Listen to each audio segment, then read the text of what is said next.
아멘. 네, 은혜로운 찬양 하나님께서 기뻐 받으실 줄로 믿습니다. 할렐루야. 네, 오늘도 예배 자리에 나온 우리 모든 더사랑교회 성도들에게 하나님이 주시는 복과 은혜가 넘쳐나기를 주님의 이름으로 축복합니다. 여러분, 요즘 환절기이다 보니 감기나 독감으로 고생하시는 분들이 많으십니다. 우리 연로하신 분들은 미리미리 독감 예방 접종도 하시고 이번 겨울 건강하게 또 평안하게 하나님 앞에 삶을 살아갈 수 있기를 바랍니다. 여러분, 우리가 중고등학교 다닐 때 과학 시간이나 수학 시간에 들었던 개념 중에 필요 충분 조건이라고 하는 말이 있습니다. 필요 충분 조건이라는 말의 뜻은 두 대상이 서로 동등한 관계로서 올바른 결과를 만들기 위해서 서로에게 꼭 필요하면서도 충분한 조건이 되어질 때 표현하는 말입니다.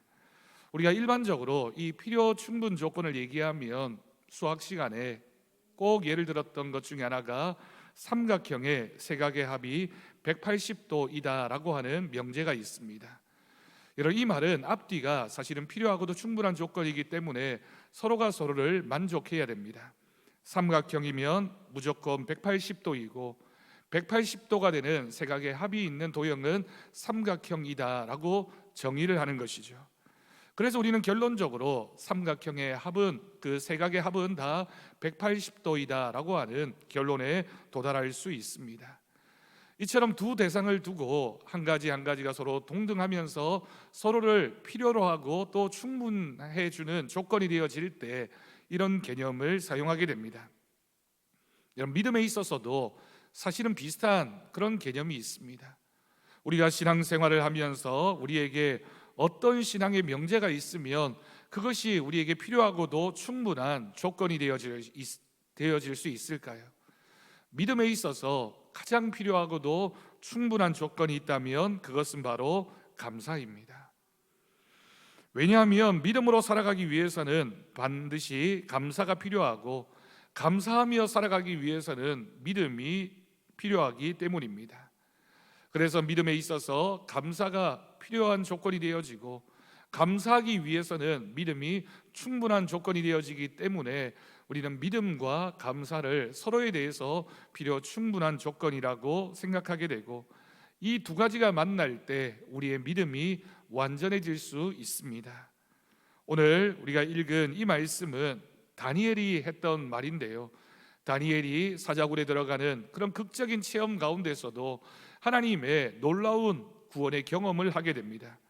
이 구원의 사건을 통해서 우리에게 이 어려운 형편 가운데 살아가고 있는 우리의 삶 가운데 감사가 믿음에 있어서 또 믿음이 존재하기 위해서는 감사라고 하는 것이 얼마나 필요하고도 충분한 조건인지를 우리가 함께 묵상하면서 우리의 믿음도 우리의 신앙이 하나님 앞에서 분명한 목적을 가지고 다니엘과 같은 믿음의 고백으로 살아갈 수 있기를 바랍니다.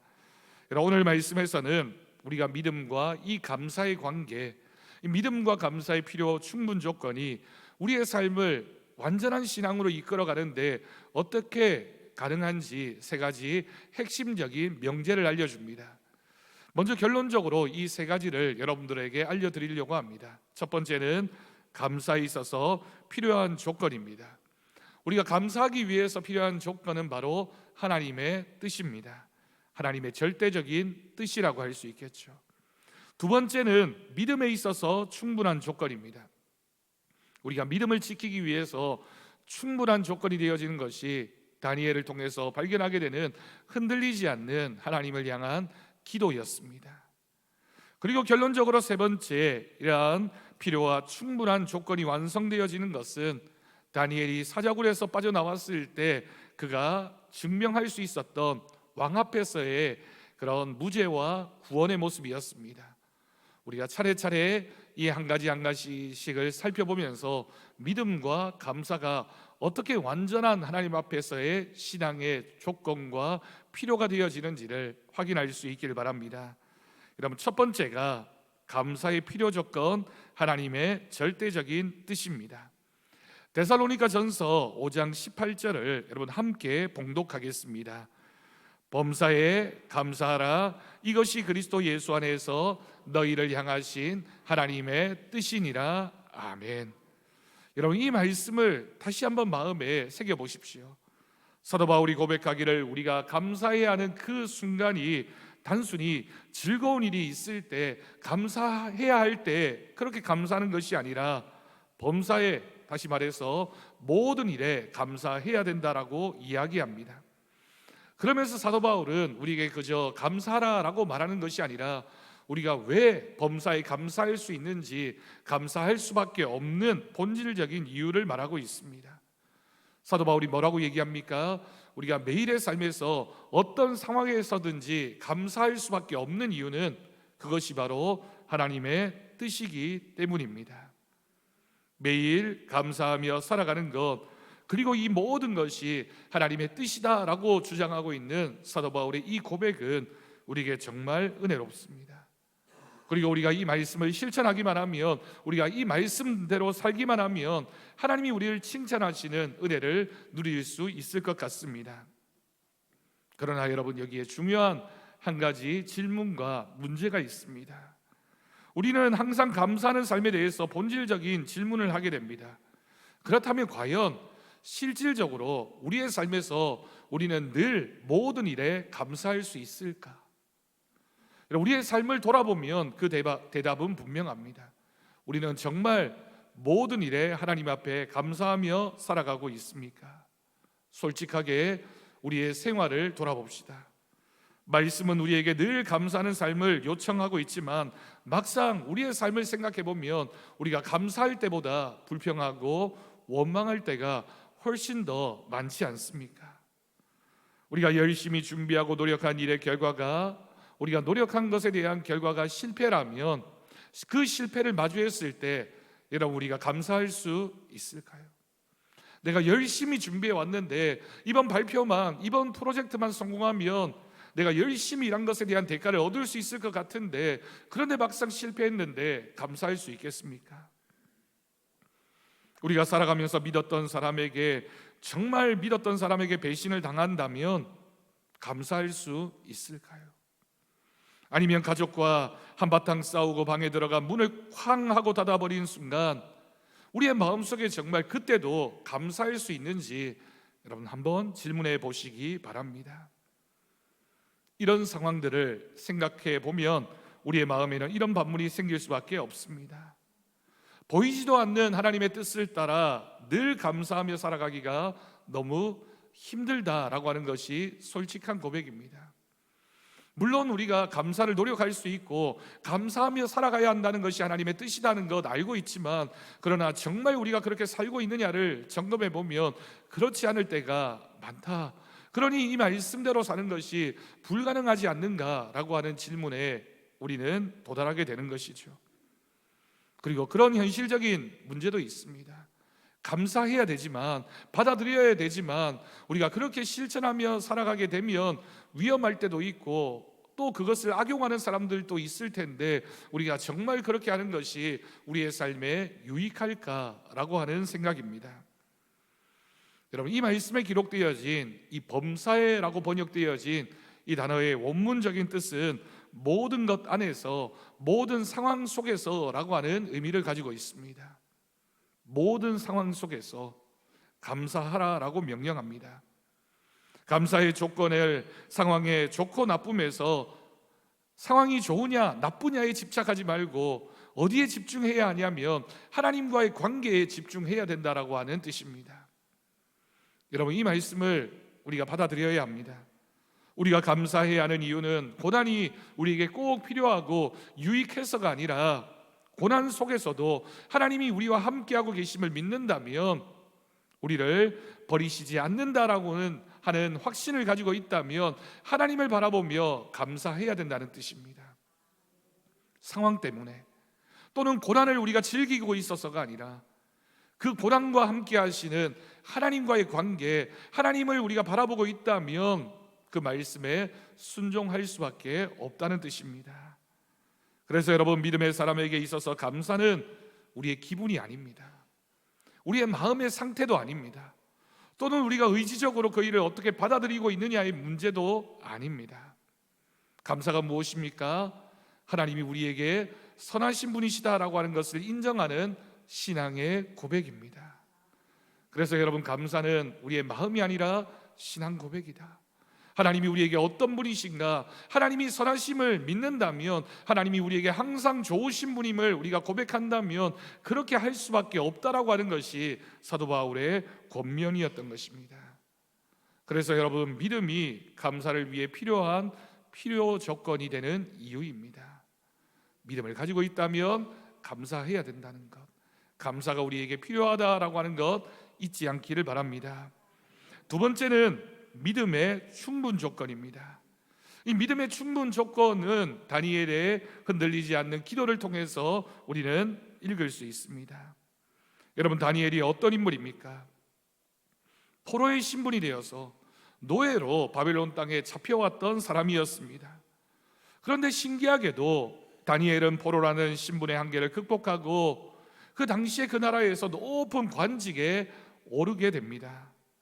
그런데 그 일이 좋은 일만 있었던 것은 아닙니다. 주변 사람들이 그렇게 노예의 신분으로 높은 자리에 올라갔던 다니엘을 바라보며 시기하고 질투하기 시작했습니다. 그래서 주변 사람들이 꾀를 냅니다. 이 다니엘을 어떻게 하든지 끌어내려야 되겠다, 다니엘을 무너뜨려야 되겠다라고 생각해낸 방법이 왕이 내린 조서라고 하는 것을 이용했던 것이죠. 왕이 내렸던 조서의 내용이 무엇입니까? 누구든지 왕 외에 다른 신에게 기도하면 사자굴에 던져지게 될 것이다 라고 하는 법을 악용했던 것입니다. 악법도 법이라는 것을 다니엘은 누구보다 잘 알고 있었지만 다니엘은 어떤 모습을 보여주게 됩니까? 성경은 그 장면에서 다니엘이 어떻게 결단했는지를 이렇게 기록하고 있습니다. 다니엘서 6장 10절 하반절입니다. 전에 하던 대로 하루 3번씩 무릎을 꿇고 기도하며 그의 하나님께 감사하였더라. 여러분, 이 짧은 문장 속에서 우리가 마음을 다해 보아야 할 한 표현은 전에 하던 대로라고 하는 표현입니다. 다니엘이 전에 하던 대로. 여러분, 이 표현은 단순히 종교적인 습관이나 의무를 넘어서서 굳건한 신앙의 결단으로서 나는 기도하는 사람이다라고 하는 하나님과의 약속을 지켰다라고 하는 것을 의미합니다. 다니엘에게 닥친 위기가 무엇입니까? 자신이 기도하고 있는지 기도하지 않는지를 자신을 둘러싸고 있는 적들이 유심히 지켜보고 있다는 것, 다니엘은 너무나 잘 알고 있었습니다. 내가 하나님 앞에 기도하면 적들이 그것을 분명히 왕에게 고할 텐데, 그리고 그 결과가 사자굴이 될 것이다 라고 하는 것, 죽음이라는 것, 다니엘은 잘 알고 있었습니다. 그러나 그 위협 속에서도 습관을 멈추거나 기도를 숨기지 않습니다. 다니엘이 왜 그렇게 할 수 있었을까요? 이것이 바로 다니엘의 믿음이 충분 조건이 되어지는 지점입니다. 여러분, 다니엘의 믿음의 내용이 무엇입니까? 내 생명보다 하나님의 명령이 더 우선이라는 겁니다. 하나님의 말씀에 순종하는 것이 내 생명을 지키는 것보다 더 귀한 일이라고 다니엘은 고백했습니다. 그래서 목숨이 경각에 달린 상황 속에서도 감사라는 열매를 맺을 충분한 힘을 가지고 있었습니다. 다니엘은 전에 하던 대로 기도했습니다. 여러분, 그렇다면 우리는 우리의 삶 속에서 전에 하던 대로 하고 있던 일이 무엇입니까? 우리가 다니는 직장에서 불이익을 당하더라도 정직하게 일하던 전에 하던 대로의 모습이 우리의 모습이었습니까? 세상의 유혹이 심해도 주의를 끝까지 성수하는 것, 전에 하던 대로의 우리들의 모습이었습니까? 바쁘고 피곤해도 매일 새벽 또는 밤에 말씀과 기도로 하나님 앞에 서는 것, 그것이 우리의 전에 하던 대로의 모습이었습니까? 이 모든 것이 바로 우리가 목숨을 걸고 지켜야 할 감사의 자리, 믿음의 자리, 그래서 전에 하던 대로 해야 하는 것이 다니엘의 신앙 고백이었는데, 우리는 전에 하던 대로 그렇게 믿음을 지켜가고 있습니까? 세상의 위협보다, 세상이 우리에게 주는 고난보다 하나님이 더 크신 분이시다, 그러니 나는 하나님을 섬기던 그 모습대로 섬기겠다라고 충분한 믿음을 고백했던 다니엘의 모습이 바로 오늘 우리에게 던져진 하나님이 하시는 질문입니다. 여러분, 이 말씀처럼 다니엘은 늘 기도와 감사의 삶을 이어갑니다. 여러분, 그러면 그런 삶을 살았던 다니엘에게 어떤 문제도 없고 어떤 고난도 없어야 되겠죠. 그러나 현실은 그렇지 않았습니다. 하나님의 말씀대로 늘 기도하고 감사하며 살면 늘 평안하고 행복한 삶을 살아야 할 것 같지만 다니엘의 인생에 결국 큰 위기가 찾아오게 됩니다. 그 결과가 무엇이었습니까? 전에 하던 대로 기도했던, 전에 하던 대로 하나님을 향한 믿음을 지켰던 다니엘의 결국은 사자굴에 던져지는 것이었습니다. 일반적인 상황이라면 그는 어떻게 되었을까요? 목숨을 잃을 수밖에 없는 절망적인 순간이 찾아오게 됩니다. 늘 감사하며 살았던 다니엘을 위해 하나님께서는 그 상황에서 그 동굴 가운데 천사를 보내셔서 사자들의 입을 봉하셨고 절망의 상황 속에서 다니엘을 구해 주셨습니다. 전에 하던 대로 기도했던 다니엘이었기 때문에 하나님께서도 전에 하던 대로 다니엘과 함께 하셨고 다니엘을 지키시고 보호하여 주셨던 것입니다. 그래서 다니엘의 인생의 마지막이 될 것만 같았던 사자굴에 던져진 그 사건이 다니엘에게 있어서 인생의 첫 출발점이 되어지는, 내가 다시 하나님을 향한 믿음 가운데 시작해야 되겠다라고 하는 결단에 이를 수 있었던 것입니다. 여러분, 이것이 바로 막다른 상황에서 감사하는 사람에게 또 다른 감사의 길을 열어주시는 하나님의 역사하심의 방법입니다. 끝이라고 생각하는 순간, 고난이 극에 달해서 이제는 내가 이 고난을 피할 수 없겠구나 절망할 수밖에 없는 순간에, 그 순간에도 감사를 시작했을 때 다니엘은 또 다른 감사로 나아갈 수 있었던 것입니다. 여러분, 이처럼 감사란 단순히 우리에게 좋은 일이 있을 때 하는 것만이 아닙니다. 극단적으로 죽음의 순간이라 할지라도 감사할 수 있는 삶이 우리에게 필요하다라고 하는 것을, 그렇게 감사했을 때 하나님은 늘 우리와 함께 하시는 분이시다라는 사실을 우리에게 보여주고 있습니다. 사랑하는 성도 여러분, 다니엘이 경험했던 사자굴 같은 순간을 우리도 만날 수 있습니다. 우리가 경영하던 사업이 어려워졌을 때 지금이 사자굴과 같구나라고 느낄 수 있습니다. 회사에서 내 입지가 어려워졌을 때 내 인생이 사자굴에 던져진 것처럼 절망을 느낄 수 있습니다. 내가 믿었던 사람에게 배신당하고 인간관계가 무너졌을 때 사자굴과 같은 절망을 느낄 수 있습니다. 미래가 불안해질 때 우리는 하나님 앞에, 하나님 지금은 감사할 상황이 아니에요 라고 불평하거나 원망할 수도 있을 것입니다. 그러나 오늘 말씀은 분명한 사실을 우리에게 들려줍니다. 감사는 상황을 무시하고 도망치는 것이 아니라 하나님을 신뢰하는 것입니다. 여전히 내 상황 가운데 있지만, 여전히 고난의 형편은 변하지 않고 있지만, 그러나 그 순간에도 하나님을 신뢰하는 것이 바로 감사입니다. 그러므로 매일의 감사가 믿음의 필요 충분 조건이라는 공식은 어려운 형편에서도 결코 변하지 않는 사실을 우리에게 분명히 들려주고 있습니다. 마지막 세 번째, 필요 충분 조건의 완성입니다. 사자굴에서 증명되어진 다니엘의 무죄와 하나님의 구원하심을 통해서 우리는 볼 수 있습니다. 여러분, 이제 사자굴에서 밤을 보낸 다니엘이 왕의 호출을 받았습니다. 왕이 소식을 들었죠. 다니엘이 무사하다. 왕이 너무나 신기한 마음으로 다니엘을 부르게 됩니다. 그리고 다니엘이 왕을 만났을 때 했던 간증, 바로 오늘 말씀입니다. 본문 21절, 22절을 볼까요? 다니엘은 사자굴에서 살아나자마자 자신을 죽음에 내몰았던 왕에게 찾아가서 이렇게 인사합니다. 왕이여, 원하건대 왕은 만수무강하옵소서라고 덕담을 건넵니다. 여러분, 방금 죽음의 위기에서 빠져나온 다니엘, 왕이 생각할 때 다니엘은 죽었을 거야 라고 생각했지만, 그런 다니엘이 왕 앞에 서서 왕은 만수무강하시옵소서라고 인사하고 있는 것입니다. 여러분, 이 태도가 무엇을 의미합니까? 고난이 닥쳐왔을 때, 어려운 형편 가운데 우리가 처했을 때 우리는 쉽게 우리의 환경이나 우리의 주변을 원망하고 비난하게 됩니다. 그러나 다니엘은 하나님을 의지하고 하나님을 바라보는 사람이었기 때문에 그 사자굴 속에서도 하나님이 주시는 샬롬을 잃지 않았습니다. 그가 붙잡았던 평강은 그를 둘러싼 모든 인간적인 적대감과 갈등을 초월했던 것입니다. 그래서 자신을 죽음으로 내몰았던 그 왕 앞에서도 왕이여 당신이 건강하기를 원합니다, 오래 사시기를 원합니다 라고 인사할 수 있었던 것입니다. 자신이 받은 고난 때문에 누군가를 미워하지 않았습니다. 환경을 원망하지 않습니다.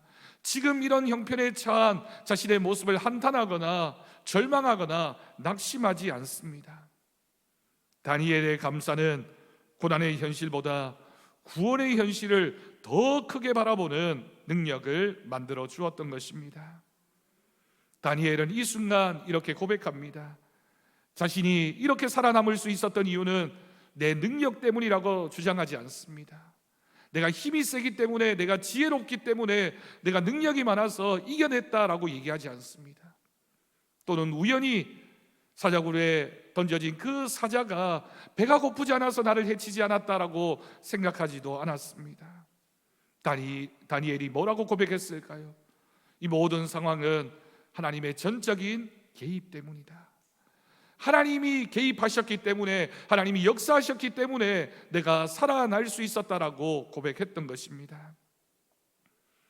여러분, 우리는 어떻게 고백합니까? 사자굴은 위기입니다.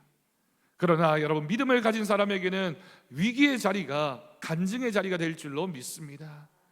내가 그렇게 위험한 상황 가운데 있었지만 그 상황을 벗어나게 해주신 하나님, 그 상황 가운데서도 나를 지켜주신 하나님을 나는 믿습니다. 여러분, 그것이 바로 간증이어야 합니다. 우리가 힘든 상황을 헤쳐나왔을 때 우리의 입술에서 어떤 말이 표현되어져야 될까요? 운이 참 좋았습니다, 세상 사람들이 하는 표현이 아닙니다. 또는 내 노력이 통했다, 내가 열심히 했더니만 이겨냈다라고 하는 것도 여러분 신앙적인 고백이 아닙니다. 다니엘의 고백처럼 내가 하나님 앞에 믿음을 지켰더니 하나님께서 천사를 보내셔서 나와 함께 하셨고, 하나님이 나와 함께 하심으로 말미암아 내가 이 위험한 기회를 이겨낼 수 있었습니다 라는 고백이 우리 모두의 고백이 될 수 있기를 축복합니다.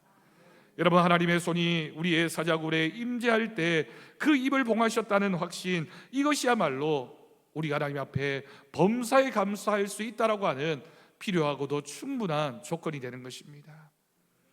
그러니 여러분, 우리가 무엇을 바라보며 살아야 하겠습니까?